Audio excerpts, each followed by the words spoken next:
네, 트럼프 미 대통령의 대국민 연설 이후에 중동의 전운이 더 짙어지는 듯합니다. 이란 전쟁 좀 더 자세히 짚어보죠.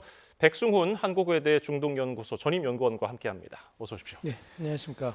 예, 말씀드린 대로 트럼프 대통령 연설 이후에 강대강 국면이 더 짙어지고 있는 모습인데요.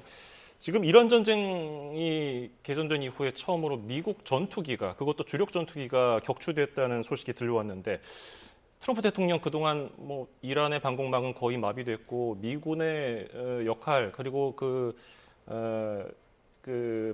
미군의 공격력을 아주 자화자찬해 왔었는데 지금 상황 어떻게 보고 계십니까?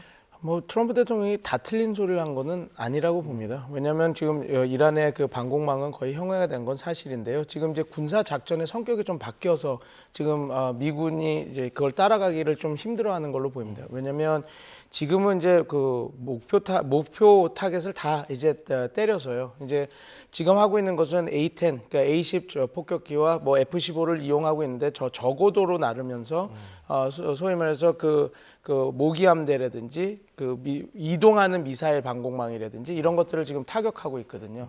그러다 보면 이것은 고정돼 있는 자산들이 아니기 때문에 일일이 저공하면서 보고 육안으로 식별하면서 때려야 되는데 그렇게 되면 미군 전투기도 어떤 위협에 노출이 되게 됩니다. 그래서 지금 적어도 원래는 이런 식이었죠. 그러니까 모든 그런 그 핵심 시설들을 다 그 융단 폭격을 해서 형해화시키고 이제 그 A-10이나 이런 그 F-35, F-15를 이용해서 저고도를 이렇게 공격하는데 이란이 끝까지 버티면서 그 저고도로 날아서 공격하는 것들을 계속 지금 요격을 하는 그런 모습을 보이고 있어서 어떻게 보면 이거는 트럼프 대통령이 그 모든 방공망은 성공적으로 없앴다라고 얘기한 거는 맞지만 지금 이 전쟁 준비가 별로 잘 된 준비가 아니다라는 걸 또 보여주는 이야기인 것 같습니다. 왜냐하면 이게 이란이 이런 전략을 쓸 건지는 이미 다 알고 있었던 거거든요. 그럼에도 불구하고 지금 이렇게 이란이 준비되어 있는 그 전장터에 들어가서 피해가 나고 있다는 걸 보여주는 것이니까 어떻게 보면 트럼프 대통령이 한 말 반은 맞지만 그 전쟁 준비가 확실히 그 기존에 있었던 그런 미국의 행정부들만큼은 잘 준비가 되지 않았다. 그래서 지금 원래 이런 부대들을 없애기 위해서는 지상군이 먼저 파견이 됐었어야 됩니다. 그래서 이라크 전쟁이나 아프간 전쟁에서는 미국이 16만 또 10만을 보내서 융단 폭격 후에 지상군이 들어가서 지금 이런 이동형 그 방공망들을 다 형해화 시켰거든요. 근데 그 지상군이 없이 저 고도로 날아서 이걸 폭격을 해야 되니까 이런 피해가 나는 겁니다. 그러니까 뭐 트럼프 대통령이 말이 다 틀렸다고 할 수는 없는데 반대로 정말 준비가 되지 않아서 들어갔기 때문에 지상군이 들어가지 않은 상태로 이런 무리한 작전을 해야 되기 때문에 지금 일어나고 있는 피해다라고 보시면 될 것 같습니다. 그래서 지상군이 들어가서 눈으로 봐야만 알 수 있는 시설들이 있잖아요. 예를 들면 조금 전에 보도해드렸지만은 지하 시설들, 네. 뭐 이란의 지하 시설들은 뭐 익히 알려져 있습니다만은 무기를 바로 이게 또 복원해서 바로 공격 방어망에 나설 수 있는 그런 시스템들 얼마나 갖춰져 있다고 보십니까? 뭐 이미 이 전쟁 이전에 계속 얘기가 됐던 부분입니다. 그러니까 효율성을 극대화하는. 그러니까 드론이라고 하는 것은 그냥 정말 그러니까 간의 수공업으로도 만들거든요. 그러니까 뭐 보면 그 드론을 띄우는 걸 보면 정말 놀라울 정도로 그냥 종이를 계속 이렇게 모아서 발사대를 한 7m, 6m 정도만 만들면 종이 발사대로 이렇게 드론을 날릴 수도 있는 그런 것들을 저기 벙커에서 숨어 있다가 간의 수공으로 만들어서 쏘는 것들 그게 이미 이란이 지금 하고 있는 작전이라고 다 알려져 있음에도 불구하고 트럼프 대통령이 지상군을 보내지 않고 해군 전력과 공군 전력만 들어간 거 아닙니까? 그러니까 지금 지상군 전력을 파견하지 않고 또 A-10이나 그런 폭격기를 사용해서 하려고 하다 보니까 이런 무리수들이 나오고 심지어 이런 공격을 당해서 격추가 되는 일도 벌어지고 있는 겁니다. 지금 말씀해 주셨지만 전쟁 개시하고 나서 쿠웨이트의 5인 5폭으로 F-15가 세대 추락한 거 이후에 지금 처음으로 지금 F-15와 A-10이 격추가 됐고 거기는 지금 다 탈출 두 명은 탈출을 잘했지만 한 명은 지금 실종이 된 상태에서 이 생존 이 조종사가 어떻게 될 것인지 이란의 납포가 될 것인지 아니면 구출해내는 것이 전쟁을 완전히 양상을 바꿔는 이런 상황까지 어떻게 보면 트럼프 너무 안일한 이 작전이 이런 상황까지 오게 하는 거 아닙니까? 그래서 트럼프 대통령이 지금 그리고 이 미국이 뭐 우리가 일부 전문가들은 뭐 트럼프 대통령이 모든 걸 준비하고 그 큰 플랜이 있다라고 하는데 이 지금 벌어지는 이 양태가 트럼프 대통령의 지금 그 미군이 이번 전쟁에서 잘 준비를 하지 않고 들어왔다는 것도 여실히 보여주는 그런 하나의 반증 아닌가 싶습니다. 말씀하신 대로 지금 실종된 미군 조종사 찾기에 지금 이란과 미군이 아주 혈안이 돼 있는데 네. 지금 이 조종사 한 명 때문에 협상에도 큰 영향을 줄 것 같거든요. 네. 어떻게 보고 계세요? 당연히 그렇습니다. 미국에 있어서는 최악의 시나리오가 이 공군 조종사가 이란에 의해서 생포가 되는 사건이 제일 클 겁니다. 만약에 그렇게 되면 이란 입장에서는 이 자산을 갖고 그 제가 자산이라고 하기엔 좀 그렇지만 어쨌건 어떻게 보면 호르무즈 해협과 또 다른 협상력을 갖는 이거는 국제사회가 아니라 미국 내부 정치에게 갖고 있는 레버리지가 엄청나게 지렛대가 올라가는 것이거든요. 호르무즈 해협은 국제 유가와 국제 다른 세계 국가들에게 갖는 지렛대지만 만약에 그 조종사가 생포가 된다면 그래서 이란이 자기네들의 전략 자산으로 사용을 한다면 이거는 미국 내부 정치를 흔들 수 있는 트럼프 대통령 입장에서는 상당히 생각하기도 싫어하는 그 상황이 지금 벌어질 것이라서 이제 아마 이 전쟁의 양상이 바뀔 겁니다. 만약에 누가 이 생존자를 먼저 확보하느냐에 따라서 그렇게 전쟁 양상이 큰 영향을 줄 거라고 봅니다. 예,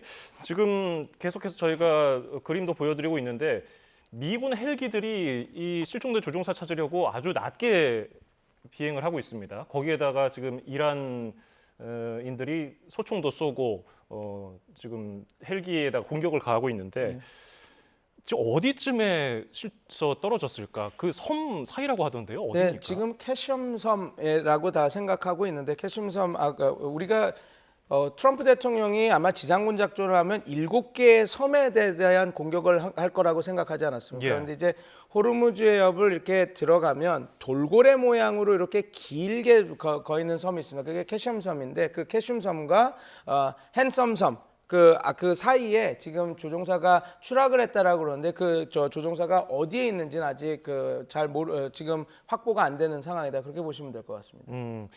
트럼프 대통령은 미국 언론과 인터뷰에서 좀 의연한 모습을 보였어요. 협상에 문제가 안 될 거라고 했는데 많은 전문가들은 지금 연구위원께서도 그렇고 그렇게 안 보는 것 같던데요. 협상에 문제가 없다라고 얘기하는 건 지금 상황에서 지금 그 실종된 조종사가 이란의 손에 들어가 있지 않는 상태이기 때문에 그건 어느 정도 맞는 말인데요. 아까 말씀드린 것처럼 이 조종사가 생존했고 그리고 이란에게 만약에 그 생포가 된다면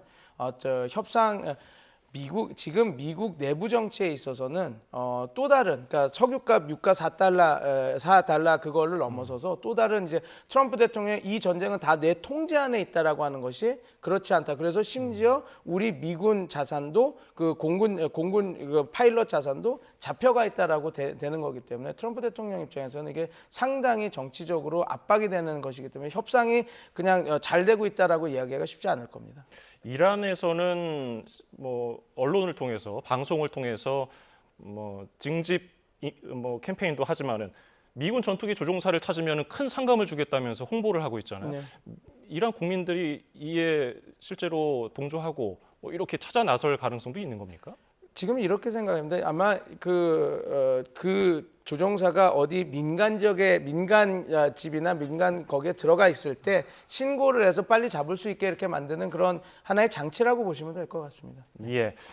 자, 이런 가운데 이란 매체에는 이런 보도를 했습니다. 이란이 미국의 휴전 요구, 그러니까 48시간 이틀 동안 휴전을 하자는 제안을 미국이 했는데 이란이 거부했다는 보도를 했거든요. 이건 또 어떤 의미로 보고 계세요? 지금 트럼프 대통령도 좀 당황을 했을 겁니다. 그러니까 지금 그 B1 교량을 공격을 함으로써, 그러니까 지금 양측이 지금 첨예하게 대립하고 있긴 하지만 트럼프 대통령은 이건 군사 보급 통로였기 때문에 우리가 때렸다라고 이야기를 하고 이란 입장에서는 이건 개통도 안 하는 민간 시설인데 민간 교량인데 공격을 당했다 이렇게 첨예하게 대립하는데 결국은 민간 교량 어떻게 보면 생활 인프라 민간 인프라 시설을 공격을 했고 그것 때문에 지금 이란도 곧바로 그 중동국 걸프 국가뿐만 아니라 요르단까지 해서 요르단 그 UAE 그 바레인, 사우디아라비아 국강, 그다음에 쿠웨이트까지 해서 그 교량을 또 공격하지 않았습니까? 어떻게 보면 이게 지금 제가 가장 우려했던 상황으로 되고 있는 겁니다. 그러니까 제가 몇 차례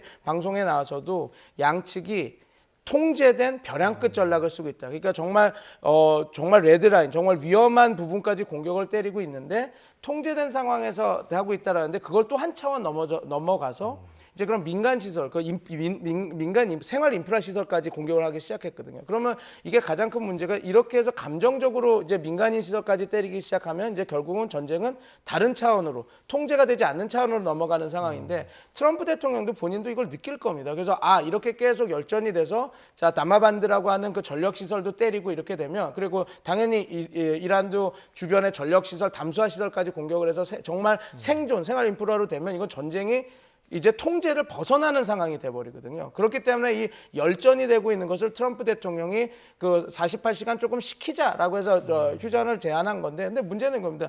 여기서도 디테일이 없습니다. 휴전을 하려면 무슨 목적으로 해야지 얘기를 해야 되는데 그냥 이거 열전으로 가니까 잠깐 식히자. 그러니까 그냥 고조되니까 좀 식히자라고 얘기를 하는 것인데 그러면 결국 이란 입장에서는 그걸 어떻게 받아들이겠습니까? 무슨 목적으로 지금 48시간 하자 그러지? 지금 이게 우리가 통제를 잃을 정도로 이렇게 가니까 자칫 시키자는 거구나. 그럼 시킨 다음에 어떻게 할 거지? 그럼 또 트럼프 대통령이 얘기한 것처럼 생활 인프라 시설을 공격하겠다. 그럼 이란 입장에서는 굳이 이 안을 받을 필요가 없는 겁니다. 오히려 그 지금 트럼프 대통령이 본인도 이러면 안 되지 하고 느껴서 자기가 전쟁을 억제하는데 지금 그렇게 내버려둬도 자기가 알아서 억제할 상황을 굳이 일부러 냉각기를 가진 다음에 또 트럼프 대통령이 자유롭게 그 인프라 시설들을 공격하는 민간 인프라 시설을 공격할 그런 기회를 이란 입장에서 줄 필요가 없으니 이란 입장에서는 48시간 휴전 하지 않겠다. 그러니까 트럼프 대통령이 48시간 휴전을 얘기하기 전에 무슨 목적으로 48시간 휴전을 하는지를 먼저 갖고 와야 됩니다. 그렇지 않고 이렇게 되면 당연히 그 협상이 진척될 수가 없는 상황인 거죠. 지금 저희 다리 모습 보여드렸는데 민간 시설이에요. 이란도 당연히 민간 시설 공격받으니까 우리도 걸프국 내 8개 교량을 보복하겠다고 응수했단 말이에요. 네. 이러면 계속해서 걸프 지역으로 전선이 확대되는 거 아닙니까? 그래서 제가 아까 말씀드린 이게 가장 큰 우려가 되는 상황입니다. 그러니까 그래도 지금 공격하는 부분이 그래서 이란도 한때 담수화 시설을 공격하겠다, 걸프 지역 담수화 시설을 하겠다라고 얘기했다가 그걸 싹 들어갔거든요. 왜냐하면 이란도 아는 겁니다. 담수화 시설이라고 하는 것은 특히 뭐 카타르 같은 국가는 그 담수화 시설에서 식수를 100% 자기네들이 먹기 때문에 여기를 공격해서 파괴된다라는 것은 너네들을 죽이겠다라는 얘기밖에 되지 않거든요. 그 사막 그 더운 국가, 물이 없는 국가에서 말이죠. 그 사우디아라비아도 담수화 시설에서 70% 식수를 얻고 UAE도 80%를 얻고 그런 시설을 공격한다라는 게 그 문제에서 이란도 안 하겠다라고 했던 건데 지금 저런 식으로 민간 시설들을 공격하고 그래서 이란도 똑같이 그 눈에는 눈, 이에는 이 해서 똑같이 교량을 공격하고 그런 식으로 왔다 갔다 하다 담수화 시설, 석유 생산 시설 저런 민간 시설을 공격하게 되면 그 다음에는 그 어떻게 보면 이제 감정 싸움으로 가고 이제는 통제가 될 수 없는 수준으로 가는 거. 민간인 피해가 나고 국민들이 사망하게 되면 이제 통제할 수 없는 수준으로 가는 거거든요. 그래서 지금 말씀하신 대로 지금 저렇게 계속해서 공격하는 범위가 넘어간다면 통제할 수 없는 범위까지 넘어간다면 전쟁은 다음 단계로 넘어갈 수 있는 것이죠. 그래서 트럼프 대통령이 이미 저렇게 민간 시설을 공격하는 이유는 누차 말했던 것처럼 이미 때려야 될 타겟을 다 때렸습니다. 그러니까 그럼 어디를 더 때려야지 이란을 더 압박할 수 있을까라고 해서 확장하는 건데 저는 여기서 이 얘기를 들고 있습니다. 트럼프 대통령이 여태까지 강압 외교라는 걸 너무 잘해왔거든요. 이란을 벽으로 밀면서 원하는 안을 이렇게 받아내는 건데 그럴 때는 어떻게 해야 되냐면 바라는 안을 끝까지 고수하는 게 아니라 벽에 문 다음에 서로 납득할 안을 던져서 협상을 이렇게 지어야 되는데 트럼프 대통령도 압박만 계속 올려갈 것이 아니라 이란에게 줄 당근책이 뭐인지를 좀 고민해야 될 때다. 저는 그렇게 말씀을 드리고 싶습니다. 이 전쟁이 더 큰 확전으로 가지 않기 위해서면 말이죠. 이런 식으로 벽에 밀어붙이기만 하고 당근책을 주지 않는다면은 신종체제에서 군사국가로 변환하는 거 아니냐. 일부에서는 뭐 북한 스타일 얘기도 나오고요. 어떻게 보십니까? 그럴 확률이 높죠. 왜냐하면 그거는 근데 뭐 이 신정 민주주의 체제, 이란 체제가 그런 게 아니라 어느 모든 국가가 그렇습니다. 정치학에서도 나오는 겁니다. 왜냐하면 국가가 혼란하고 국가가 위기 상황이면 당연히 폭력을 수행하는 기구들이 당연히 정치력이 강화될 수밖에 없습니다. 그래서 지금 이 상황에서는 당연히 지금 계속해서 강압 전략으로 이란을 몰아붙이고 있고 그리고 이 공격하는 수준이 단순히 통제된 수준이 아니라 민간인들도 피해를 보는 저런 생활 인프라 시설까지 공격하면서 들어간다면 당연히 혁명 수비대가 그 목소리가 더 커지고 영향력이 커질 수밖에 없는 것이죠. 지금 안타까운 점은 12살 이란 어린이들까지도 이란 군 병력으로 이제 편입된다는 거예요. 물론 뭐 최전방 전선에 나가는 거 아니라고 합니다만은 그래도 전쟁 상황이기 때문에 네. 참 걱정인데 이란 혁명 수비대는 어떤 작전일까요? 이게 어떻게 보면 사회 전체의 총동원 체제를 지금 이야기를 하는 겁니다. 뭐냐면 이제 체제 방어의 내면화를 다지는 거죠. 그러니까 전쟁이 그냥 군대만이 하는 게 아니라 이건 우리 페르시아 모든 민족이 사회 전체가 일어나서 총력전을 해야 된다라는 걸 이야기를 하는 거죠. 그래서 어떻게 보면 지금 12살 그 소년들을 진짜 실제 전쟁에 내몰겠다라는 것이 아니라 아까 말한 체제 방어의 내면화. 이제 너네들이 우리랑 다른 존재가 아니라 생존을 하려면 우리나라를 지키려면 우리가 이제 함께 해야 된다. 총력전을 해야 된다라고 하는 어떤 선전전 그리고 총력전을 위한 선전전 그리고 국민 단합하려는 전략이라고 보시면 될 것 같습니다. 어린이들이 어쨌든 참전하게 되면은 미군 입장에서도 부담 아닙니까? 뭐 그게 이제 휴먼 실드라고 해서 인간 방패 이렇게 될 텐데 저는 아직까지 이란이 그런 식으로 왜냐하면 이란의 군사력이 특히 지상군은 그렇게 약한 게 아니거든요. 뭐 혁명 수비대는 20만, 그다음에 이란 정규군도 40만, 그리고 바시지 그룹이라는 게 수백만이 있거든요. 물론 이제 나이 든 사람들에서 실제 전투를 참여할 사람은 더 적겠지만요. 그래서 100만을 만드는 것은 그렇게 큰 어려운 일이 아니라서 실제 저 12살 소년들이 실제 총을 들고 전쟁에 나가는 일은 그래도 좀 더 궁지에 몰리지 않는 한 이란도 그렇게 사용하지는 않을 것 같다. 저는 그렇게 보고 있습니다. 예, 호르무즈 얘기 좀 해보겠습니다. 뭐 프랑스 선박에 이어서 일본 선박도 어제 이어서 오늘도 또 한 척 지나갔다는 보도가 나왔거든요. 네. 이란이 선택적으로 허용을 해주고 있는 건가요? 그렇죠. 이것도 어떤 자기네들의 지렛대 전략이죠. 지금 우리가 호르무즈를 막은 게 아니라 선별적으로 통제하고 있고 우리랑 대화가 된다면 그 누구도 여기 호르무즈 해협은 분쟁 지역이 아니라 이렇게 자유항행을 할 수 있는 지역이다. 이렇게 이야기를 보여주는 겁니다. 왜냐하면 지금 프랑스 선박과 이란 선박에게 제가 또 좀 더 지켜봐야 되겠지만 통행세를 받았을 것 같지는 않거든요. 왜냐하면 지금 아직 통행세를 받는다라는 법안이 통과된 것도 아니고 그렇기 때문에 지금 이란이 어떤 하나의 전략으로 전쟁이 지금 고조되는 상황에서 지렛대로 쓰고 있는 거고 그리고 그 일환으로 프랑스 지금 계속해서 이란의 문제를 군사적으로 하는 게 아니라 외교적으로 풀어야 된다라고 하는 목소리를 냈던 두 국가를 집어서 이렇게 항행을 해주게 한 거 아닌가 그렇게 보시면 될 것 같습니다. 그러면 이란은 왜 오만과 함께 호르무즈 통행 관련 어떤 규칙을 만들려고 하는 겁니까?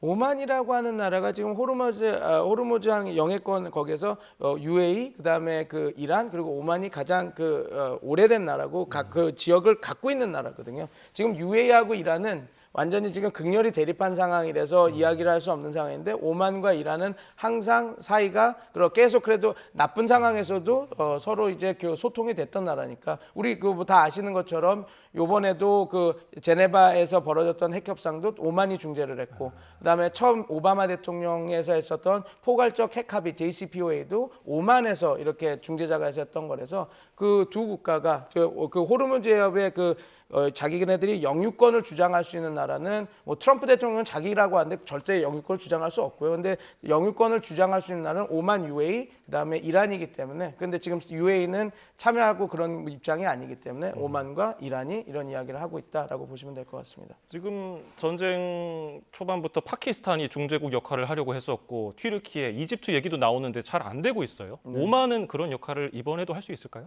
지금 상황에서는 어찌됐건 파키스탄에서 미국, 그러니까 사우디아라비아도 더 가까운, 그 다음에 이란과 미국, 그 다음에 파키스탄이 그런 부분에서 일단 연락책 역할을 좀 해왔으니까 지금 상황에서는 파키스탄이 지금 중재자 역할을 하고 있는데 여차하면 만약에 그런 것이 잘 안 된다고 한다면 오만이 또 다른 중재국으로서 부상될 수 있는 가능성은 있죠. 근데 지금까지는 그래도 트럼프 대통령이 계속해서 그 채널을 쓰려고 하는 것처럼 보이고 거기서도 역할들을 하려고 사우디아라비아도 지금 참여를 해서 하려고 하고 있지 않습니까? 파키스탄이. 그래서 조금 지금 뭐 완전히 그 라인이 다 무너졌다라고 볼 수는 없는 상황이라서 조금 더 전황을 좀 지켜봐야 될 것 같습니다.